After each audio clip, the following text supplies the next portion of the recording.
Hey friends, இந்த வீடியோவில் நம்ம என்ன பார்க்க போகிறோம்னா IPL 2016 first match SRH vs RCB அதுக்கான டீப்பான ஃபேண்டசி ப்ரிவ்யூ தான் பார்க்க போகிறோம்.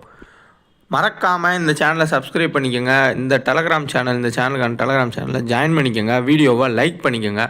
ஸோ நமக்கு இருக்கக்கூடிய ஒரே சேனல் நத்திங் லைக் ஸ்போர்ட்ஸ் மட்டும்தான். ஸோ இதை தொடர்ந்து ஃபாலோ பண்ணிக்கோங்க.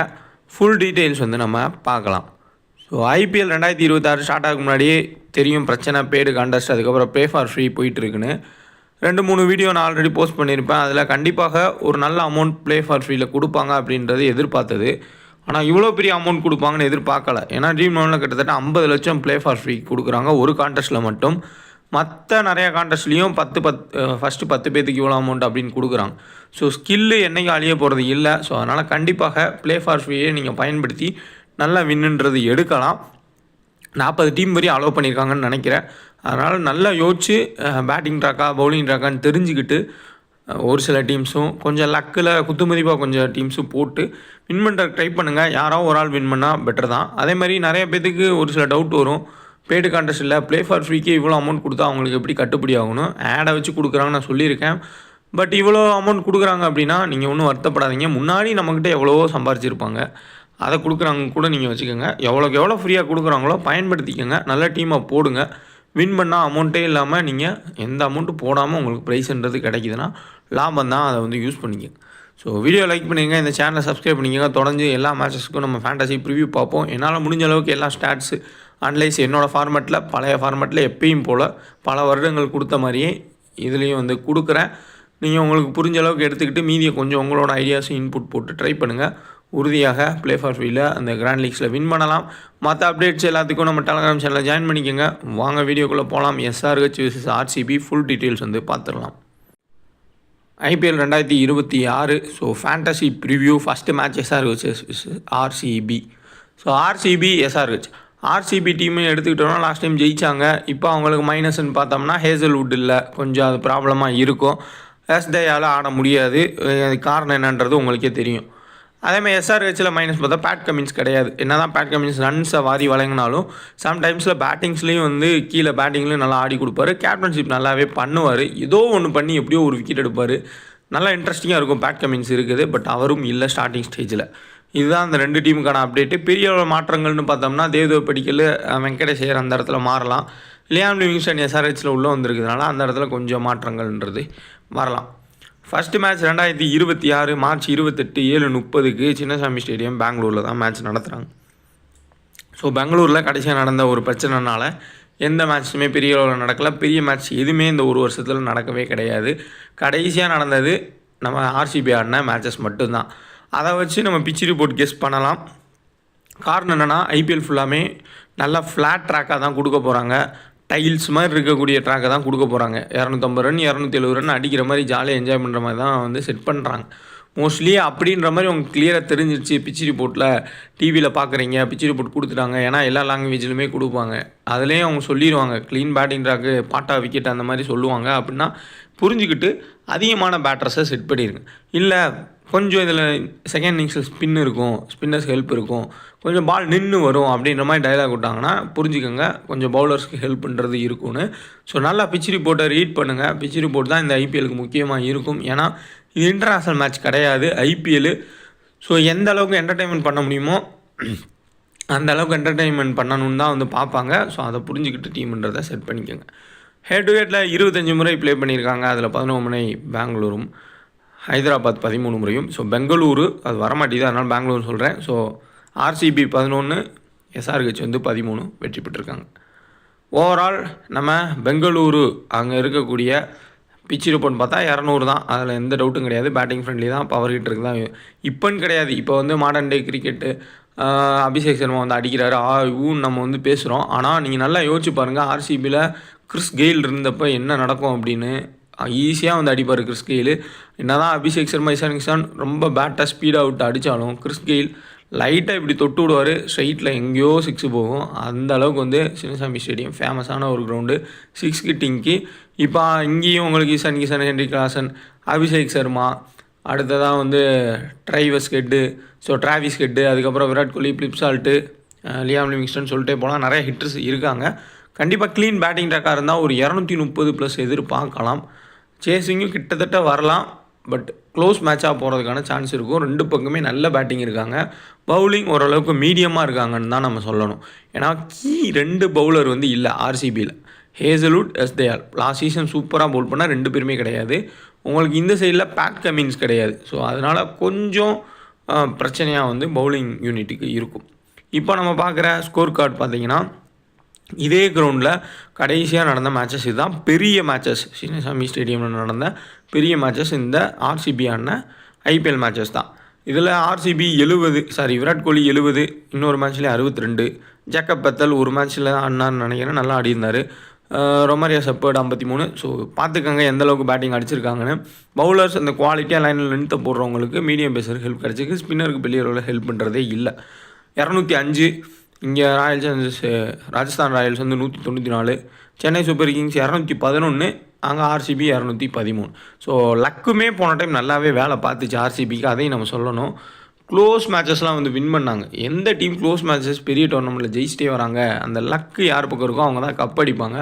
அதுதான் ஆர்சிபிக்கு நடந்துச்சு. பல வருஷம் கப் அடிக்காதவங்க அடித்தாங்க. இந்த டைமும் அடிக்க முடியுமா அப்படின்னா அது ஹேசல்வுட் வரதை பொறுத்து தான். ஏன்னா main player.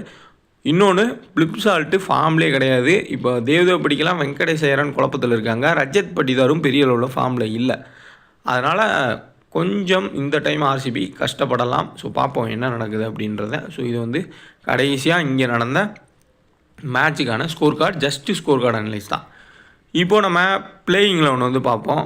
Abhishek Sharma, Travis head, அடுத்து இசான் கிசான். ஸோ ஃபோட்டோ மாதிரி இருக்குது, அதை கொஞ்சம் அட்ஜஸ்ட் பண்ணிக்கோங்க. Nitish Kumar Reddy, Heinrich Klaasen, Aniket Verma, Brydon Carse யாருக்கு பதிலானா பேட் கமின்ஸுக்கு பதிலாக லியாம் லிவிங்ஸ்டனை ஆட் பண்ணிக்கோங்க. Harsh Dubey, Harshal Patel, Jaydev Unadkat, Ansari. 4 foreigners, Brydon Carse, Travis Head, Heinrich Klaasen, அடுத்ததான் லியாம் லிவிங்ஸ்டன். இவங்க 4 பேர் ஆட வாய்ப்பு இருக்கும். பேட் கமின்ஸ் வந்துட்டால் லியாம் லிவிங்ஸ்டன் அப்படி இல்லாட்டி பிரேடன் கார்ஸில் 2 பேரை தூக்கிடுவாங்க.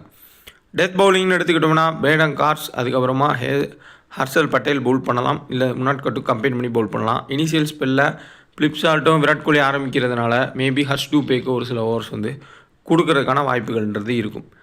பேட்டிங்கில் டாப்பில் 3 லெஃப்ட் ஹேண்டர் வருவாங்க, அதுக்கப்புறம் ஃபுல்லாக ரைட் ஹேண்டர் வருவாங்க. மிடில் வரப்போ உங்களுக்கு குணால் பாண்டியாவை வச்சு மூவ் பண்ணுவாங்க ஆர்சிபி. மேலே டாப்பில் பார்த்தோம்னா புவனேஸ்வர் குமார் லெஃப்ட் ஹேண்டர்ஸ்க்கு வந்து நல்லா போடுறதுனால போடுவார் எப்பயுமே. அதேமாதிரி டஃபியும் நல்லா போடுவார். அவரை வச்சு வந்து 3 லெஃப்ட் ஹேண்டருக்கு எதிராக வந்து வீச வைப்பாங்க.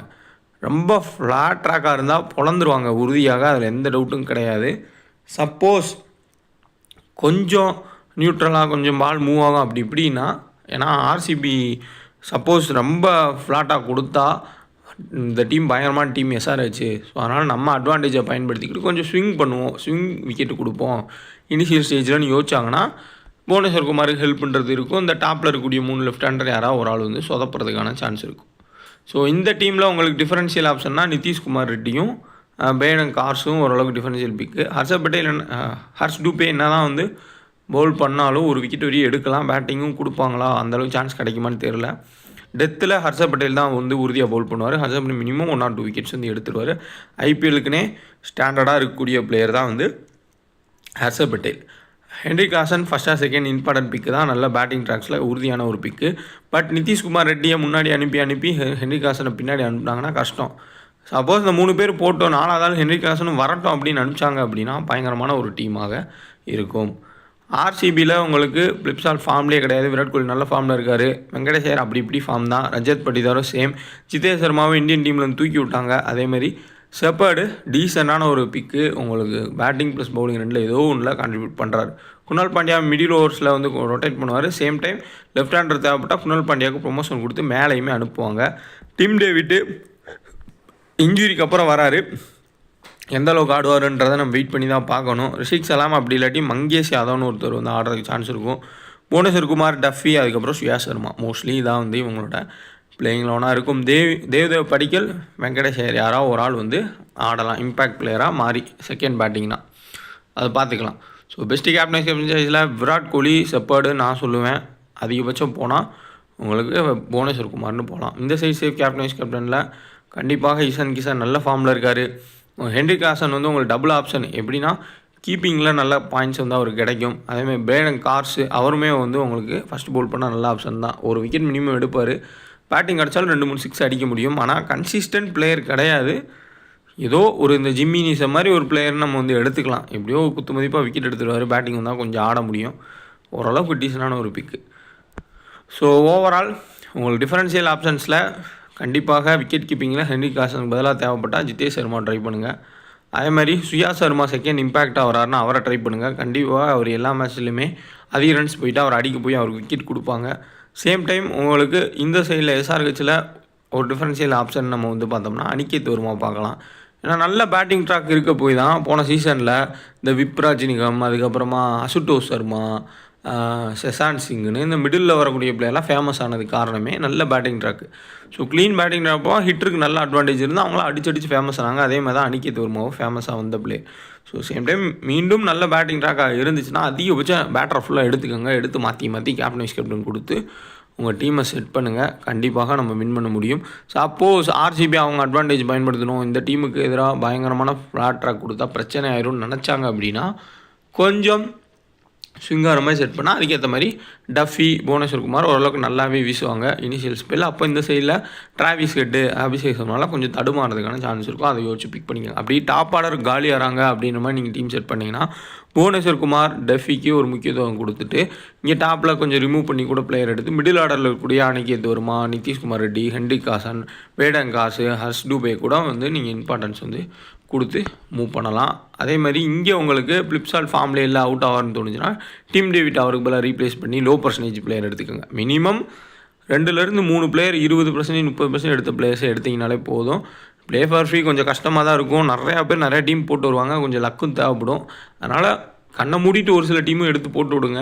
அதேமாதிரி உங்களுக்கு தோன்ற டீமும் ஒரு 5 டீம் போடுங்க. மீதி இருக்க ஒரு 10-15 டீம் நல்லா ஸ்கில்லை யூஸ் பண்ணி யோசித்து உட்காந்து நோட்டு போட்டு எழுதி டீம் போடுங்க. அதுக்கேற்ற மாதிரி மூவ் பண்ணிங்க அப்படின்னா வாய்ப்பு இருக்கும். மெயினாக பிச் ரிப்போர்ட்டாக நீங்கள் பார்த்துக்கிறது பெட்ரு. இப்போ நம்ம ஸ்டாட்ஸை பார்ப்போம். ஸ்டாட்ஸ் ரொம்ப யூஸ்ஃபுல்லாக இருக்கும். விராட் கோலியோட ஸ்டாட்ஸ்ன்னு பார்த்தோம்னா இது வந்து இந்த கிரவுண்டோட ஸ்டார்ட்டு 109 மேட்ச் ஆடிருக்கார், 39 ரன் ஆவரேஜ் இருக்குது. கேட்சுமே ஒரு 2 கேட்ச் வரையும் விராட் கோலி உறுதியாக பிடிக்க முடியும். அது சேசிங்கில் பயங்கரமாக வந்து ஆடி கொடுப்பாரு. ரஜத் பட்டிதார் 14 மேட்ச் ஆடிருக்காரு இந்த கிரவுண்டில், 31 run average. Travis Head 5 match ஆடிருக்காரு, கிட்டத்தட்ட 70 ரன் ஆவரேஜ் இருக்காரு இந்த கிரவுண்டில். ஆல்ரெடி ஆர்சிபி கார்டின ஒரு பிளேயர்.